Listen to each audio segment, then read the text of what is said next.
आता काही सिनियर लोक होते त्यांना थोडंसं नाराजी वाटली असेल की मधूनच कुठून आला आणि मग प्रत्येकाने मग टीका करायला विरोधी पक्षाकडून टीका झाली आणि चॅलेंजिंग होतं, नक्कीच होतं.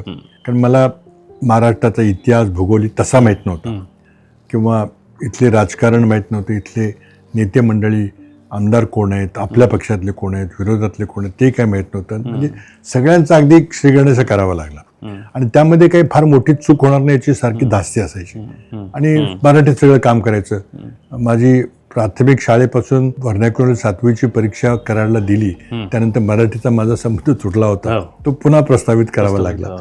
बऱ्याच जणांनी टीका केली की याला मराठीत बोलता येत नाही, याला काहीच कळत नाही, वाशिम कुठे आणि चंद्रपूर कुठे हे याला माहीत नाही. वस्तुस्थिती जवळजवळ खरी होती. तरी पण काही चुका होऊ नयेत या दृष्टीने मला खूप प्रयत्न करावे लागले आणि सुरुवातीचे 5-6 महिने खूप चॅलेंजिंग गेले, यात काही शंका नाही.